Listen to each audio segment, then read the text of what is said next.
It's been a few weeks since the new 2024 Dungeons & Dragons Player's Handbook was released. With the changes made to D&D Beyond in regards to classes, spells, etc., both the campaign I run as a DM and the campaign I'm in as a player made the decision to switch to the new rules and options. So far, following the new 2024 rules and options, I've played in 3 games as a player, 2 of my regular games, and a one-shot, and I have run 1 game in my campaign. Hi, my name is Rich, and I'm a first-time DM. Let's look at how the 2024 rules and options have been implemented and used in gameplay from both sides of the screen and see what my initial thoughts of this new addition are.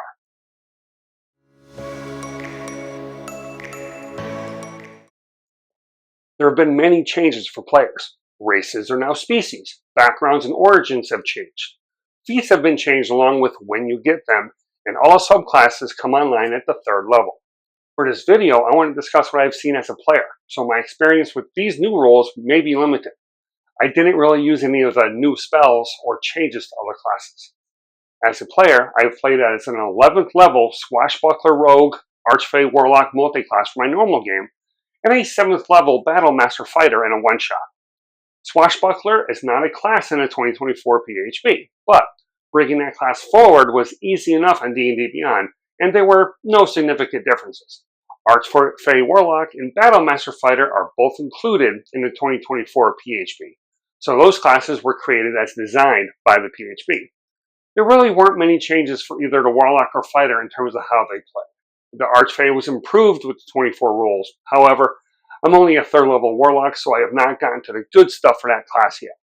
The core of the Battlemaster was basically the same from what I could tell. Having only played a 1 session under both rule sets makes it hard to compare. There was one major change for melee characters, which I will discuss later. Playing a rogue, especially at 7th level, is amazing. I have played many rogues over the years, and this version of rogue is probably my favorite. The biggest and most exciting change for rogues is reliable talent is now available at 7th level instead of 11th. As a 7th level rogue, the worst stealth roll I can get is a 24, and the worst acrobatics is a dirty 20. All classes got new features and abilities, but moving this feature up 4 levels can be game-changing. And while I have not needed to use the new Cunning Strike feature, where you can use a sneak attack die to poison, trip, or withdraw, I'm looking forward to it, as it will allow me to withdraw without taking opportunity attacks and saves my bonus action for something else. The biggest change, of course, for all melee classes is with the new weapon masteries, and these are amazing. As a rogue, dual-wielding a scimitar and a rapier has been crazy. The nick property of the scimitar allows me to make my offhand attack with my rapier as part of my initial attack, freeing up my bonus action, which, as a rogue, can be very handy. The rapier, using the Vex property, then gives me advantage on my next attack against the same creature before the end of my next turn, which will help in gaining sneak attack in the next round. For a Battlemaster, I use a longsword and shield. The longsword has sap, which gives the creature disadvantage on their next attack roll. This feature is nice, as I am the tank of the party. So anytime the NPCs have disadvantage against me or the party is huge. I have not tried to break the game by hitting with my longsword, then stowing my longsword and drawing a rapier for my second attack. Fighters get 3 weapon masteries at level 1, and rules as written, the new rule for drawing or stowing a weapon is now considered part of the attack action with that weapon. So, you can, in theory, cycle through weapons and stack different conditions. As a Dungeon Master, not much has changed, yet. The new Dungeon Master's Guide comes out in November, and the new Monster Manual in February 2025. These will probably bring many changes to how DMs run the games. While the 2024 PHB has changed some rules, I have not seen too much that changed in how we run the game behind the screen. Exhaustion has been simplified. Basically, for each D20 test, anytime you roll a D20, you subtract 2 times your exhaustion level from the roll, and your speed is reduced by 5 times your exhaustion level. So, for example, if you have 1 level of exhaustion, you subtract 2 from all D20 rolls, and your speed is reduced by 5. And you still die if you hit 6 levels of exhaustion. I prefer this version. We only had a player or 2 that had 1 level of exhaustion, so it was rather simple and easy to keep track of compared to the 2014 rules, which affected ability checks, speed, and attacks all at different levels. Some creatures no longer have an attack and save, such as the wolf.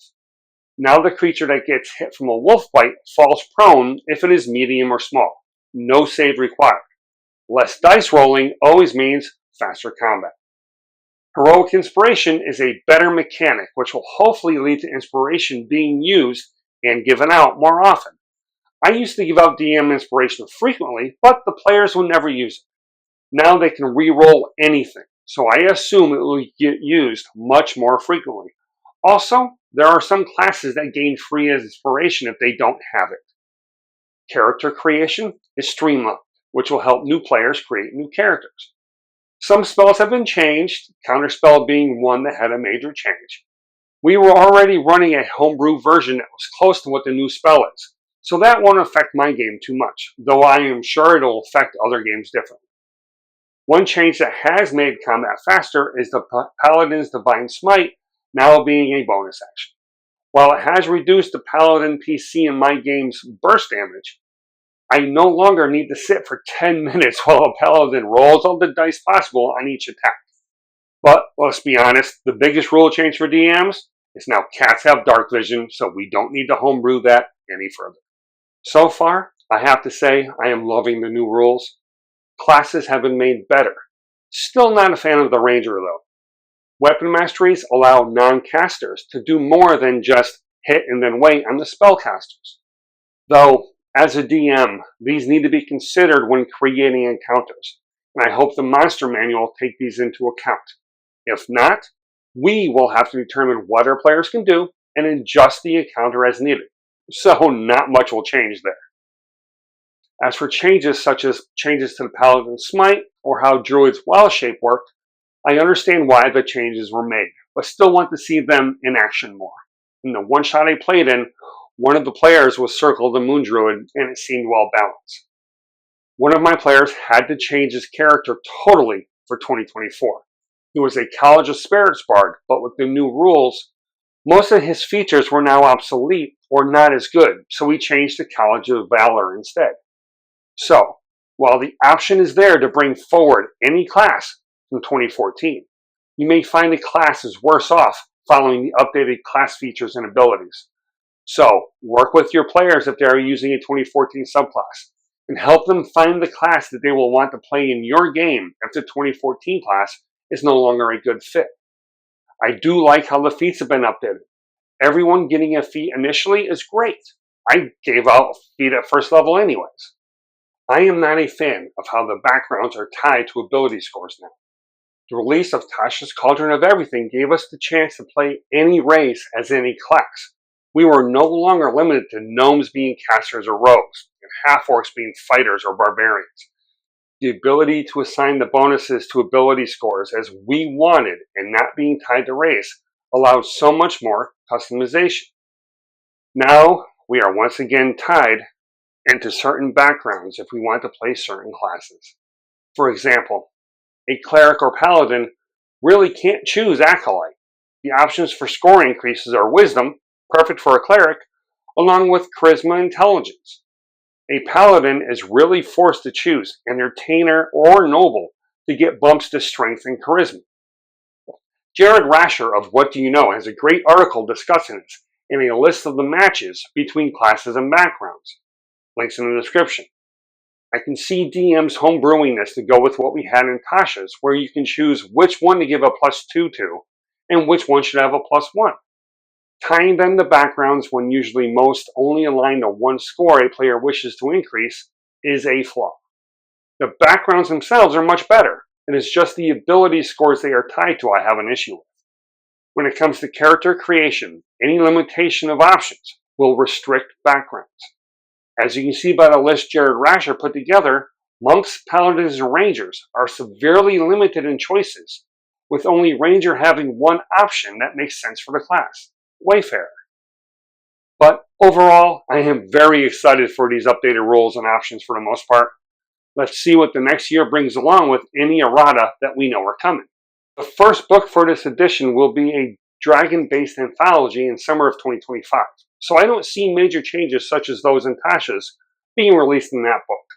There will also be a starter set in fall of 2025, but that will probably be a simplified version of the rules without adding any updates. And after that, in late 2025, there will be a couple of books related to the Forgotten Realms as a campaign setting. So maybe those will have official updates to these rules. So, what are your thoughts on the new 2024 rules? Have you made the switch fully yet? What do you like or dislike? Let me know in the comments below. Thanks, as always, to @KMarie. She is the artist behind the logos you see here, on my merch site, and my Facebook page. Be sure to join my Discord channel and check out my Facebook page and merch site. Links to those in the description. Please give me a thumbs up if you like this video, subscribe to the channel if you haven't already, and ring that bell to be notified when a new video from me drops. If you're a DM, check out my Dungeon Master Tips playlist for DM tips and top 10 lists for DMs. The link's right over there. If you're a player, be sure to check out my player videos too. Thanks for watching. Remember to be kind to each other, accept each other, and love each other. Now let's roll some dice.